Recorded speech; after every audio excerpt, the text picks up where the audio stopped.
Bom, pessoal, mais uma vez, boa tarde, sejam bem-vindos aí à nossa aula. Eu vou compartilhar minha tela agora com vocês. E aí, esse é o roteiro que foi passado para vocês, para a aula de hoje, tá? Na aula de hoje, na verdade, nós vamos meio que fazer uma revisão de assuntos que a gente já vinha tratando, né? A gente vinha falando aí do processo de amostragem, do processo de quantização, de codificação, né? Que são os processos utilizados para pegar um sinal que é analógico e transformar ele num sinal digital. Então, nós até utilizamos e citamos alguns valores, né, que são usados de frequência de amostragem, de número de bits, né, que são usados na telefonia, que são usados na prática aí, no sistema mais antigo, vamos dizer assim, de telecomunicações que a gente tem, que é a telefonia. Então, quais são os conhecimentos abordados aí na aula de hoje? Quantização e erro de sinal PCM linear, uma revisão, isso é citado lá no material, no tópico da apostila que foi pedido no roteiro que vocês fizessem a leitura, né? Vamos falar sobre a taxa de transmissão digital em um canal de voz, de forma generalizada, como é que é um sistema de transmissão de voz digital, tá? E vamos falar sobre diagrama de olho. Isso aqui é a novidade que a gente tem hoje, né? A gente vai começar a entrar aí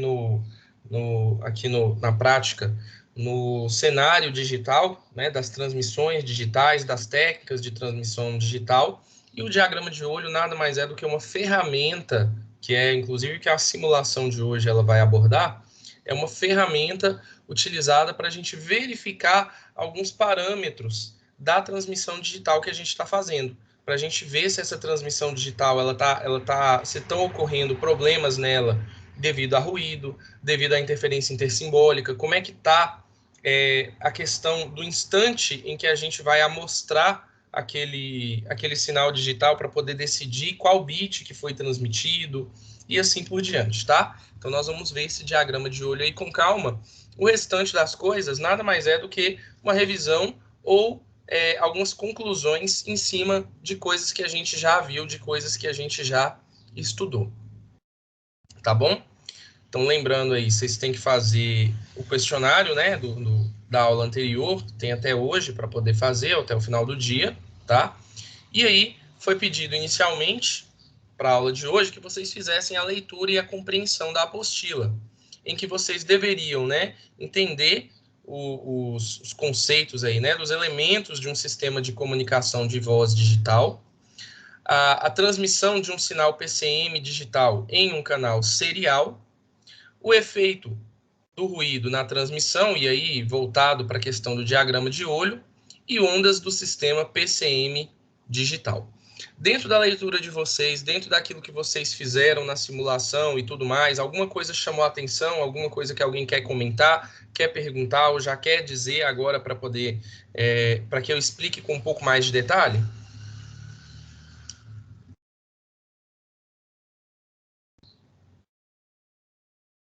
Acho que um assunto particular, não. Acho que é uma Oi, não parte. consegui entender, Renan, perdão. Não, é porque meio que não tem assim uma particularidade para aprofundar. Eu realmente gostaria de aprofundar, dar aquela pincelada um pouco. Tá. É o que a gente costuma fazer mesmo, né? Pessoal, só lembrando aí, vocês podem me interromper a hora que vocês quiserem, podem abrir o microfone, eu vou dar algumas deixas para vocês tirarem dúvida, mas vocês podem me interromper no momento que vocês quiserem, tá? Mandar no chat, fiquem à vontade.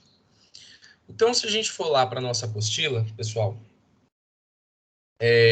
ele faz aqui alguma revisão, como eu disse, de alguns conceitos que a gente já falou, tá? Então, ele cita aqui novamente aquele teorema da amostragem que a gente viu, né? Faça a amostragem do sinal, então representa o sinal por meio de pedacinhos dele, por meio de amostras dele, que a gente consegue, vimos, né, que a gente consegue recuperar desde que eu atenda ao teorema de Nykst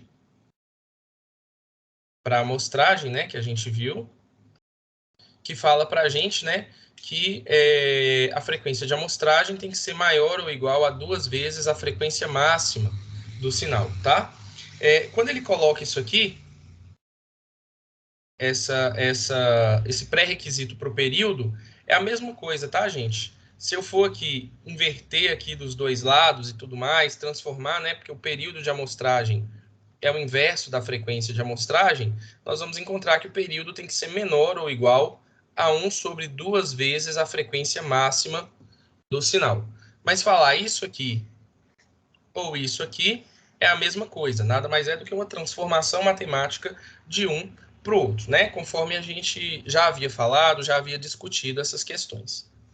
E aí o material ele traz para a gente um diagrama aqui que mostra todo o processo de transmissão, desde que eu pegue um sinal analógico, transforme esse sinal analógico em um sinal digital, transmita, receba no receptor e transforme esse sinal recebido no receptor em um sinal analógico novamente, né, recuperado com a mesma informação que eu transmiti. A intenção é que a gente receba a mesma forma de onda, ou seja, a mesma informação.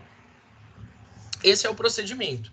Então, a gente vai ter aqui, né, o sinal analógico inicial que a gente tem, representando aqui por meio desse pedaço de senoide, um pedaço de uma onda. Aí, primeiro, a gente vai ter um filtro, tá? Esse filtro aqui, eu representei ele como um filtro passa-faixas, né? A representação é de um filtro passa-faixas, mas ele é um filtro que, basicamente, ele tem que garantir que o sinal ele esteja dentro da frequência que eu estiver trabalhando.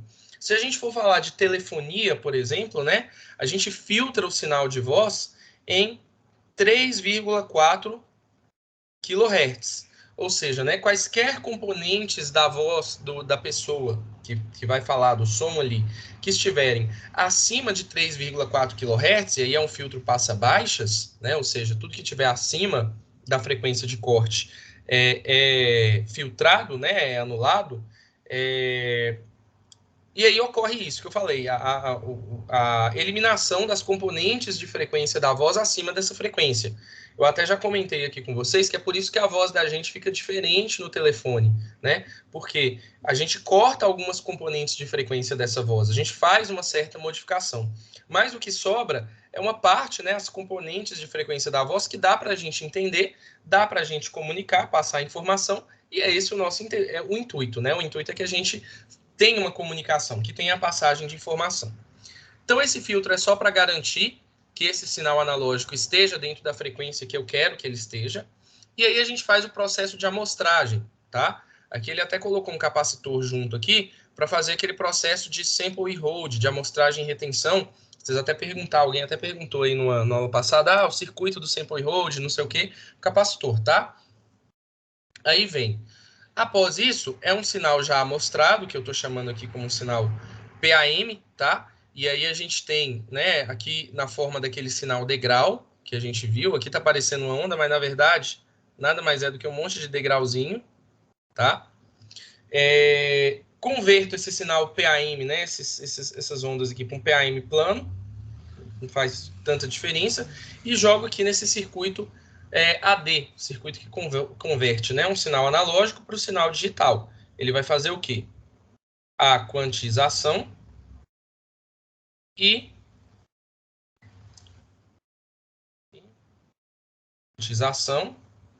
a codificação. Então, o que sai, né? Entra aquele sinal analógico amostrado, tem aquele processo de quantização, sai o sinal analógico e codificação, sai bits, tá? Saem as sequências de bits que correspondem a cada nível de quantização daquele e tal, que a gente viu na aula passada. Esses bits, eles saem desse conversor numa forma que a gente chama de forma paralela, tá?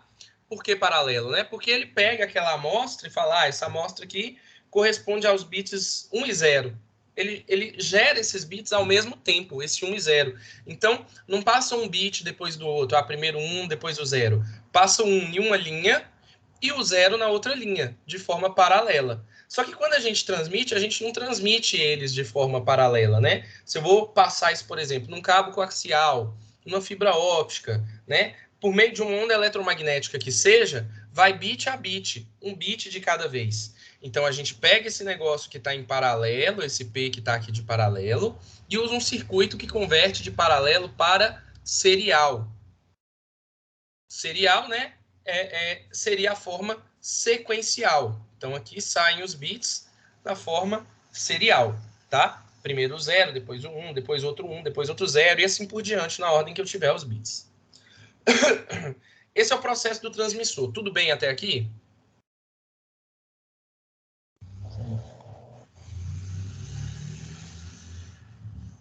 A gente poderia, pessoal, nesse ponto aqui também, não está sendo representado aqui, mas nesse ponto aqui também, a gente poderia ter aqui um modulador, tá? Que vai adequar esse sinal, essa sequência de bits, para o meio que vai ser transmitido. Aplicando algum tipo de modulação digital, por exemplo, um PSK, um QAM, que eu acredito que a gente vai estudar mais para frente, tá? Adequando esse sinal também para o meio de transmissão, então tendo aí uma antena, se for transmissão sem fio, tendo aí um cabo coaxial, uma fibra ótica, e aí eu tenho que adequar esse sinal para o meio em que vai ser transmitido, tá?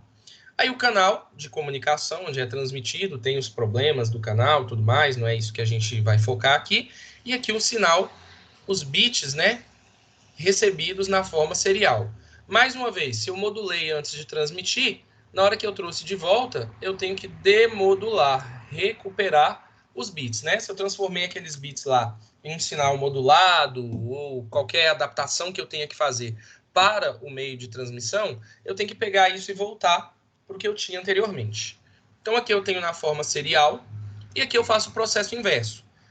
Forma serial aqui, converto de volta para a forma paralela, ó, o P aí de paralelo de novo, né? Então, se eu recebo lá o 0, depois o 1, na saída aqui eu jogo 0 e 1 ao mesmo tempo, cada um numa linha. Então, ele vai esperar receber os bits para poder jogar isso aí ao mesmo tempo, tá? E aí, esses bits entram num conversor DA, digital para analógico. Aí ele pega aquela sequência de bits, converte para o nível de quantização correspondente àquela sequência. Lógico que aqui vai acontecer aquilo que a gente viu, que é o erro de quantização, tá? E aí sai aqui o sinal analógico, né? Quantizado, bonitinho, igual a gente tinha aqui, tá? E aí eu passo esse sinal, que é um sinal amostrado, né? Certinho, a gente viu como é que a gente recupera um sinal amostrado, um filtro passa baixas. E aí eu recuperei um sinal analógico. Nesse caso aqui, se estiver tudo funcionando, se estiver tudo ok, esse sinal analógico ele é bem próximo, praticamente igual ao sinal transmitido. Tá? O recebido é praticamente igual ao transmitido. Alguma dúvida, alguma pergunta, algum levantamento aqui em cima disso que a gente viu aí agora, desse sistema de transmissão? De fato, deu para entender. Inclusive, pessoal, reparem aqui ó, que nessa conversão de paralelo para serial, vamos contar quantas linhas a gente tem. Ó.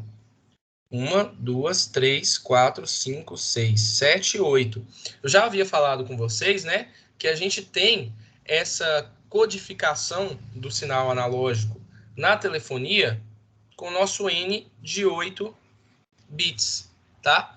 Então, nós temos aí, cada amostra é representado com 8 bits, tá? Aí a gente até comentei na aula passada que tem aquele conversor lá que pega 13 bits, transforma para 8 e tudo mais.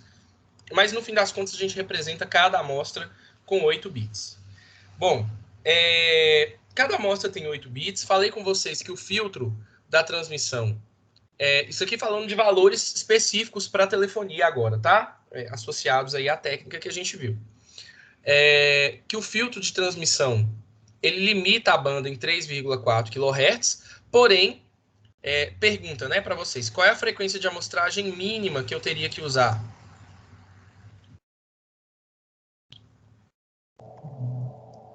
6,8. 6,8, né? O dobro da frequência máxima do sinal. Então, se eu limitei o sinal até 3,4, eu tenho que amostrar no mínimo o dobro disso. O dobro de 3,4 é 6,8. Só que aí, para a gente ter uma folguinha, por causa daquelas questões que a gente já viu, de fator de qualidade do filtro e tudo mais, eu faço essa amostragem em uma taxa de 8 kHz. Bom, então eu tenho 8 kHz, ou seja, 8.000 amostras por segundo, tá? E cada amostra vai ser representada por 8 bits. Então vejam bem aqui, ó. Vou até pegar um espaço aqui para poder fazer, mas acho que dá para fazer aqui, ó. 8 são 8 amostras por segundo. Se eu multiplico isso aqui pelos 8 bits que vão representar cada amostra, ou seja, 8 bits por amostras, né? Ó, amostras dividindo, amostras multiplicando. 8 vezes 8, 64 bits, que ficou no numerador, por segundo, né? Aliás, aqui é 8.000 amostras, né, gente? Perdão, é 8 kHz. Então, aqui são 64 kilobits por segundo, né? Que é uma taxa de transmissão, que ele chama de V aqui na apostila, né? 64 kilobits por segundo. Essa é a taxa utilizada na telefonia, tá? São 64 mil bits por segundo que são passados aí nas linhas telefônicas que a gente tem. Ele faz essa conta aqui embaixo de uma outra forma, que dá na mesma, né? Na verdade, ele pega o tempo total, o tempo de uma amostra, né? O tempo de uma amostra é o inverso daquela taxa, o inverso de 8.000, vai dar 125 microsegundos, e aí ele fala, pô, esse é o tempo de uma amostra, mas cada amostra tem que caber dentro dela quantos bits? 8. Então, ele acha o tempo de bit, que é o tempo da amostra dividido pelo número de bits, 125 micro dividido por 8, e ele acha esse valor aqui de 15,625 microsegundos, tá? E aí ele inverte isso aqui para achar uma taxa de sinalização, que ele chama, ou a taxa de bit. Vocês podem encontrar isso aqui muito com a letra R, tá? Nos autores, dependendo aí nos estudos, se vocês forem pegar livros, é muito comum. Vocês vão encontrar isso aqui como 64 kilobits por segundo. Ou que a gente vê aí na informática, né? kbps, kilobits por segundo. A título de curiosidade, internet antiga, quando era discada, passava pela linha telefônica, essa era a velocidade que a gente tinha. Então, assim, sem chance de fazer download, sem chance de você conseguir fazer videoconferência, como a gente faz, né? Acessar Instagram, ficar assistindo live do pessoal. Nossa, sem chance, gente, sem chance. Era muito lento mesmo, a gente sofria aí na época, né? Depois veio a banda larga, que aí a gente tinha um canal específico, não era essa a taxa de velocidade, e assim por diante. Tudo bem, gente, aqui? Essas questões aqui de taxa? Tudo bem, né? Mas sobre atualmente é porque hoje tem muitos gigabytes, né? Megabytes, né? Aí se Sim. usasse essas linhas de transmissão, né?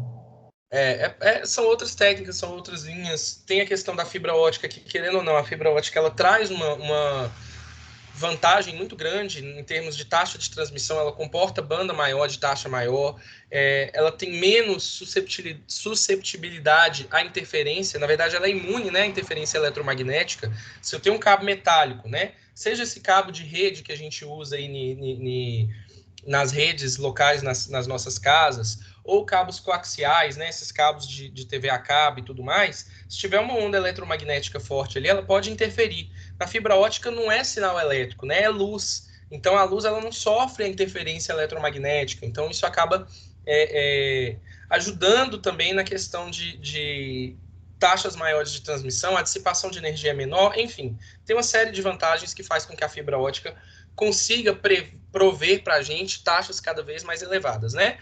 Também as mudanças das técnicas que são utilizadas, as próprias técnicas de modulação digital, que a gente vai discutir mais à frente, permitem que a gente consiga escoar mais dados, né? Ter taxas de transmissão maior, mesmo em canais mais limitados e assim por diante. Bom, aqui é mostrado, né, essa conversão e essa representação do sinal digitalizado, né? Sofrendo aí a técnica PCM, peraí, vou mostrar aqui para vocês, né? Então tem um sinal analógico, ele vai ter as amostras dele, né, separadas aí de um período fixo, que é o nosso período de amostragem, né? Quantizadas, bonitinhos os níveis de quantização, código binário correspondente a cada nível de quantização.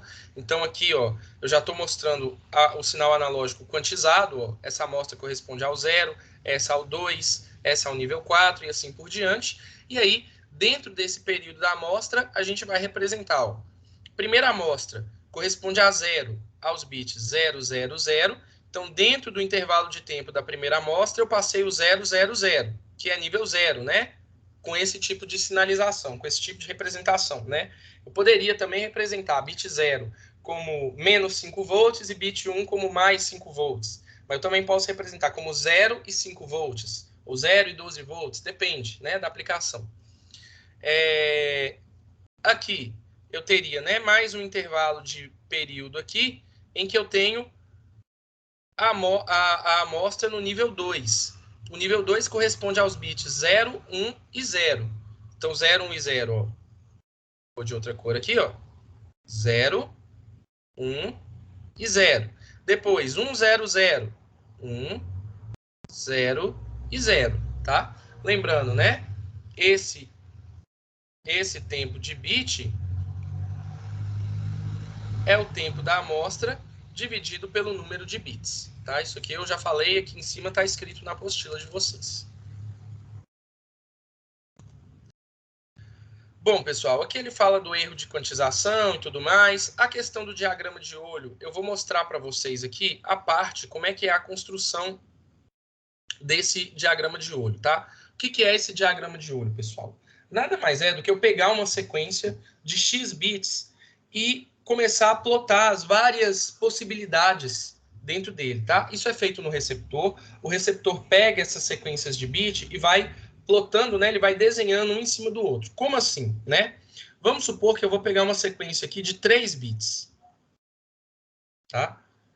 Eles vão estar aqui, né? Aqui o primeiro, aqui o segundo, aqui o terceiro. Possibilidades que a gente tem: 0, 0, 0, 0, 0, 1, 0, 1 e 0, 0, 1 e 1, 1, 0, 0, 1, 0, 1, 1, 1, 0 e 1, 1, 1. Todas as possibilidades, né? Aí vamos lá. Primeiro, nós vamos transmitir 0, 0 e 0. Então vai ficar aqui, ó. 0 no primeiro, 0 no segundo, 0 no terceiro. Depois, vou pegar a segunda possibilidade, 0, 0 e 1.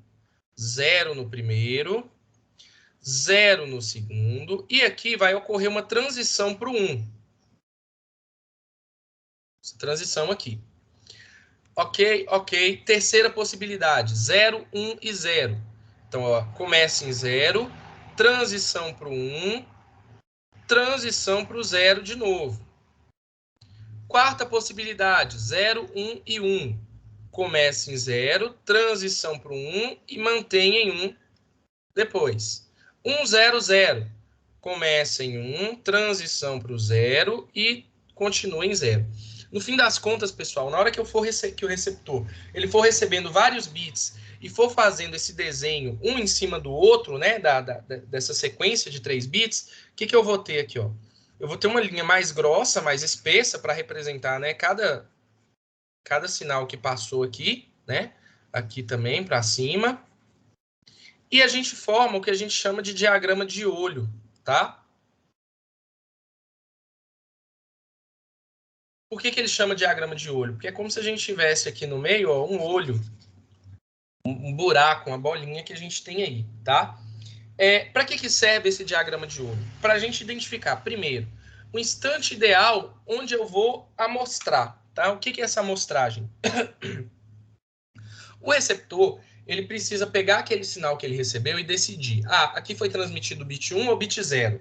Para isso, ele colhe um pedacinho, ele colhe uma amostra daquele sinal, tá? E aí ele olha para aquela amostra e fala, isso aqui é 1, porque é mais provável de ser 1, ou isso aqui é 0, porque é mais provável de ser 0. Como é que eu sei aqui qual é o melhor instante de amostragem para esse bit que está aqui no meio?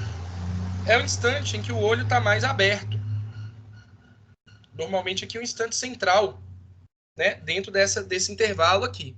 Aí ele vem aqui, colhe essa amostra, que pode estar aqui em cima se for bit 1, ou pode estar aqui embaixo se for bit 0, e vai olhar, ó, esse valor que eu colhi, ele está mais próximo de 1 ou mais próximo do 0? Está mais próximo de 1? É 1. Está mais próximo do 0? É 0, tá?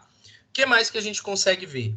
As transições aqui, né? Essas transições mostram para a gente aqui se essa transição ela está demorando mais tempo ou demorando menos tempo de ocorrer, né? Um diagrama de olho, por exemplo, com uma transição mais abrupta, né? Ficaria mais ou menos da seguinte forma aqui, ó. Um diagrama de olho ideal seria desse jeito aqui, ó. Um olho quadradão, né? Porque a transição ela ocorre num instante bem pequeno de tempo. Mas a gente sabe que na prática não é isso que ocorre. Ele não vai do 1 para o 0 de uma vez, né? Ele tem essa transição, né? Mas eu posso ter transições aqui um pouco menos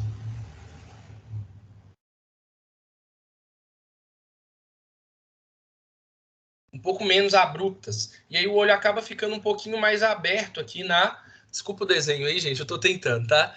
O olho ele acaba ficando um pouquinho mais aberto na horizontal e dá mais margem de onde a gente pode amostrar e conseguir, né, acertar qual é o bit, né? Porque ele fica mais aberto aqui. Então aqui, ó, o instante ótimo de amostragem é esse.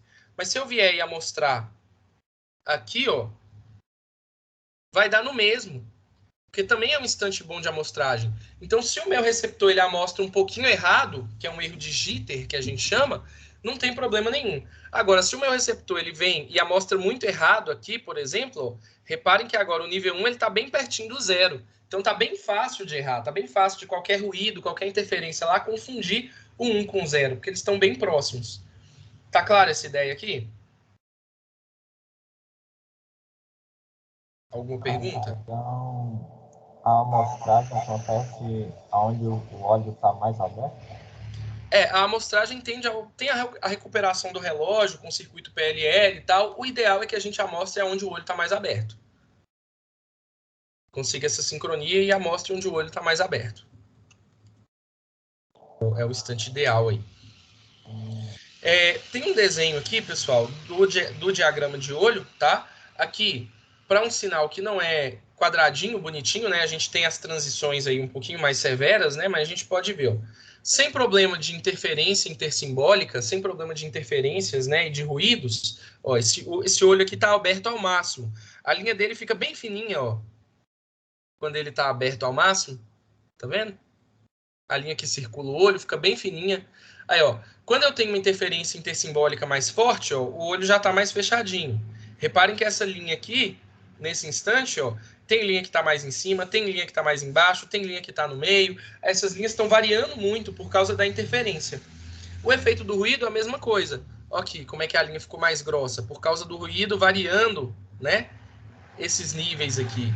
Tudo isso provoca o fechamento do olho. Deixa só o caminhão passar, gente. Eu tô um pouco sem voz, eu tô um pouco rouco, não consigo ficar falando alto, não. Na simulação que a gente vai fazer, a gente vai colocar o efeito do ruído. E aí vocês vão ver que quanto maior o ruído for, né, maior for a influência do ruído, mais esse olho vai fechando, mais essas linhas aqui vão ficando mais grossas.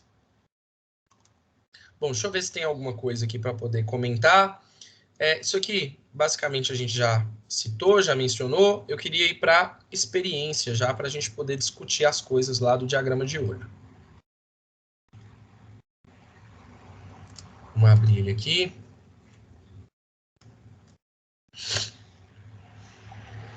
Olha lá. Bom, a gente tem um simulador aí que vocês já trabalharam em outras simulações, a gente já trabalhou, né? Numa situação inicial que a gente tem aí, ó, é essa situação. Aí, a pergunta que eu tenho para fazer para vocês aqui é o seguinte. Aqui a gente está vendo o diagrama de olho, tá? Vejam aqui as nossas transições. Nível alto, né, que é nível 1. Nível baixo, que seria aqui representado com uma amplitude menos 1, tá? Nesse caso aí, menos 1 seria para bit 0 e 1 para bit 1. Não tem problema nenhum aqui não vai fazer diferença para as nossas análises, né? E aí eu pergunto, nesse caso aqui, gente, vocês acham que tá ocorrendo algum problema aqui? Ou eu consigo separar o que é bit 1 e o que é bit 0?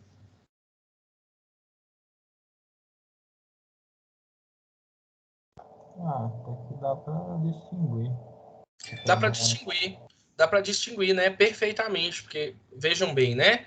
Ó, o meio entre o bit 1 e o bit 0, né? Entre menos 1 e 1, é 0. Seria esse nível 0 aqui. Reparem que os instantes de cruzamento, eles estão muito bem definidos, tá? De cruzamento aqui das transições. Então, o olho ele está aberto na horizontal, tá? E ele também está aberto na vertical. Ó, reparem que todos os níveis 1, eles passam lá em cima, todos os níveis 0, eles passam aqui embaixo. Não tem problema de um se confundir com o outro. Eles estão bem separados. O olho, a gente pode falar que o olho está aberto, tá? Isso aqui, pessoal, como eu falei, seria numa situação de ruído, tá? Se eu não tivesse ruído nenhum, né? Se eu não tivesse ruído nenhum, isso aqui estaria perfeito, uma linha só, não teria essa espessura, essa grossura aqui que a gente está tendo, né? Nessa linha aqui, isso aqui mostra que eu estou variando a amplitude do sinal, né? Cada pedacinho que eu fui desenhando um em cima do outro tá com amplitude diferente, então tá variando por causa do ruído. Se não tivesse ruído, essas linhas seriam assim, ó, porque toda linha, né, não ia ser uma em cima da outra, né? Ia ser uma linha só. E a gente vai ver justamente o que eu vou fazer agora, né?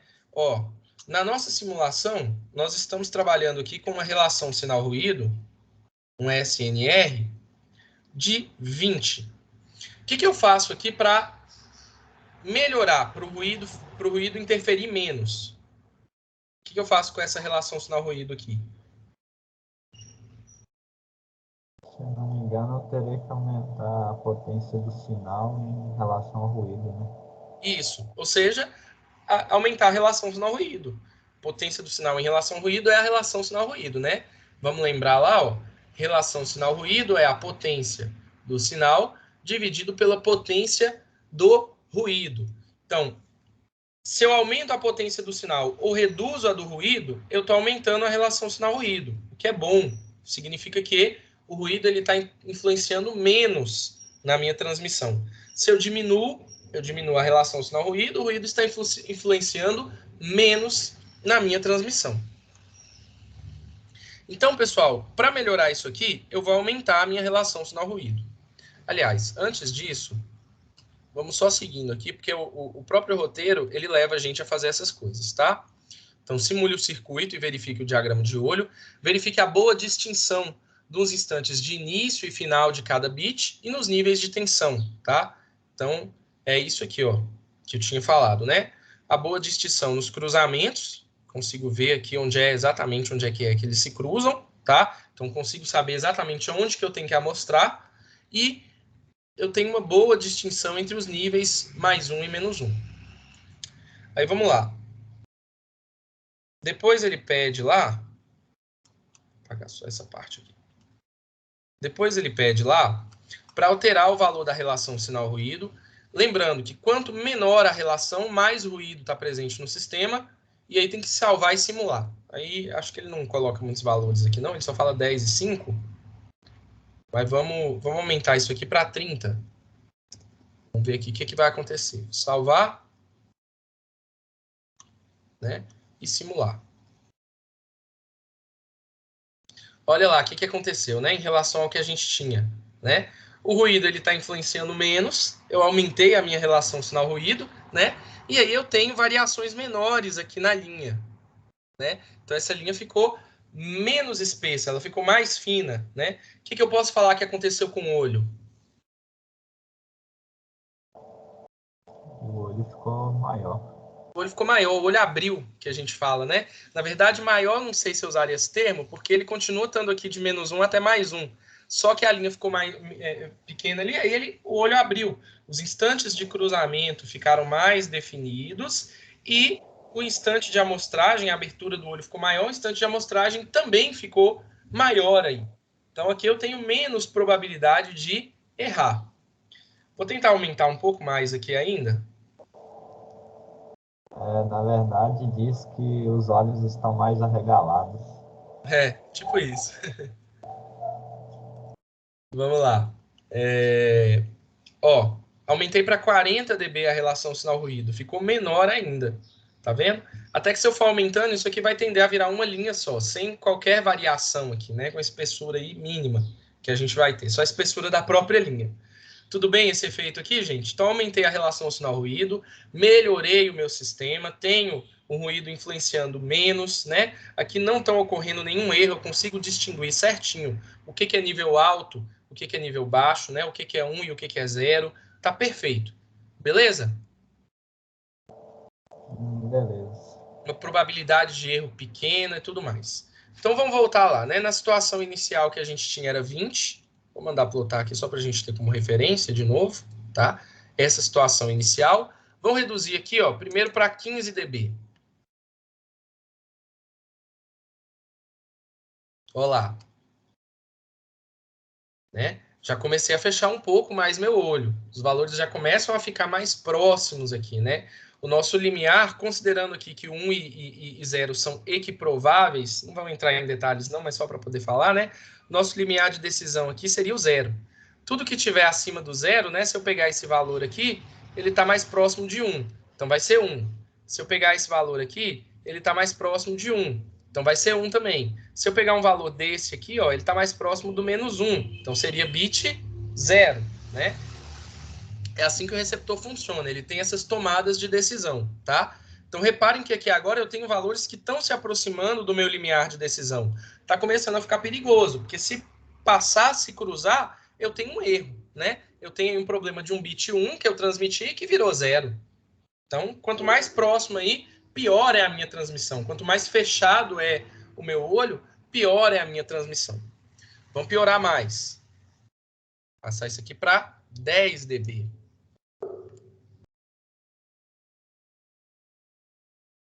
Olha só, ficou mais fechado ainda. Essas linhas aqui ficaram mais grossas e assim por diante. Reparem que a abertura do olho aqui ficou bem menor. Aqui já ficou bem mais perigoso. E digo mais, pessoal, nós estamos aqui trabalhando com 1000 bits só. Vamos só te tomar como referência a taxa que a gente viu ali para telefonia é de 64 kilobits por segundo. Então, em um segundo, eu passo 64 mil bits. Aqui eu estou fazendo só para 1000. Vamos tentar. Não sei se meu computador vai dar conta aqui, mas eu acho que dá. Vamos tentar aumentar isso aqui para 10 mil bits. Só para a gente ver o que acontece, né? Se eu fizer o teste em cima de 10 mil, ó, consigo ver aí que meu olho está bem fechado, né? Então, aqui, eu estou trabalhando com uma alta probabilidade de erro, eu estou trabalhando com uma comunicação que não tem um desempenho tão grande. Reparem que os instantes de cruzamento aqui, ó, eles ficaram largos. Eu tenho uma janela pequenininha onde eu possa mostrar para tentar evitar que tenham mais erros. Então, se eu errar esse instante de amostragem, eu vou ser muito prejudicado, né? Enquanto, se eu errar meu instante de amostragem aqui, ó, um pouquinho para a esquerda, um pouquinho para a direita, não tem problema nenhum. Eu continuo conseguindo separar o que é 1 e o que é menos 1 perfeitamente. Então, conseguiram enxergar aí esse problema? Relação sinal-ruído mais baixa quer dizer que o ruído está influenciando mais, está tendo mais relevância, né? E aí a gente está com esse problema. Beleza?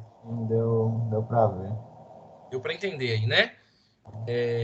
E ó, esses 10 mil bits aqui, ó, que eu coloquei, não dá nem um segundo. Em um segundo são 64 mil na telefonia. Imaginem se eu for falar de serviços de vídeo, né? Muito mais bits aí passando para a gente poder conseguir ter um streaming de vídeo, por exemplo, em HD ainda por cima, né? Então, a gente tem que pensar aí nessa situação com vários mesmo, né? E aí ele pede para passar isso aqui para 5 dB. Eu acho que aí a gente vai ver o olho totalmente fechado. Se eu não me engano, deixa eu ver aqui. Ó, virou uma confusão. Praticamente, aqui a gente pode falar que o olho está completamente fechado, né? Se eu vim aqui para colocar para 10 mil de novo, inclusive, ó lá, não tem abertura nenhuma. Então vai ser o tempo inteiro eu achando que eu recebi 1 quando na verdade eu recebi 0. Não vai ter comunicação, não vai ter jeito, não vai funcionar, não coloque em prática, porque não vai dar, não tem como ter a comunicação aí nesse caso. Ficou claro, pessoal, essa questão do diagrama de olho?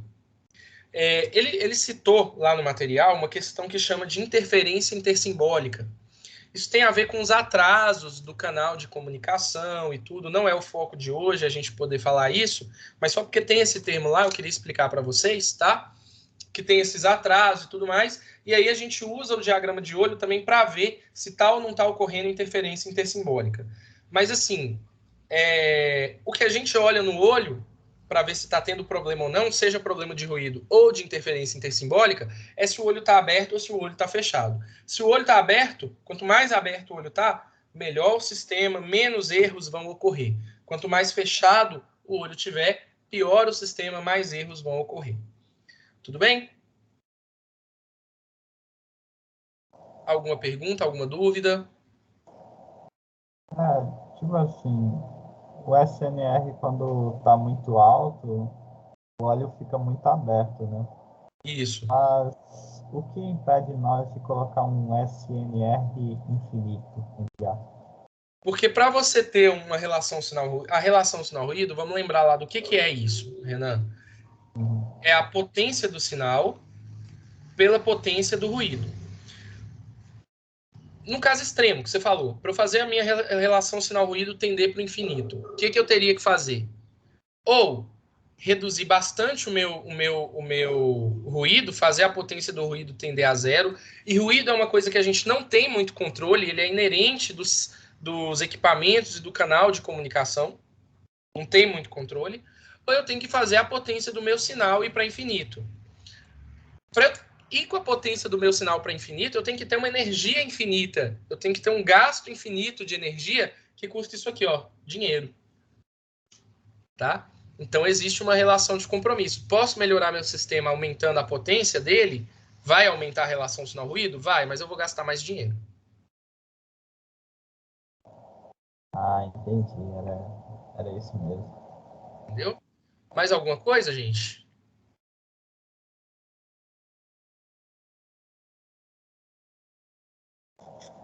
Acho que não.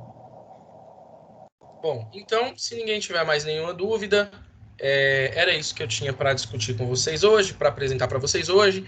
Eu já vou lançar o questionário agora, assim que a aula acabar lá no Cigarra para vocês, da aula de hoje, tá? Vou ver se o professor Antony já mandou para mim o roteiro, mas assim que ele mandar, eu já coloco o roteiro da nossa próxima aula. E então desejo a vocês boa semana, bom fim de semana, e qualquer coisa podem me chamar, eu estou à disposição, tá bom?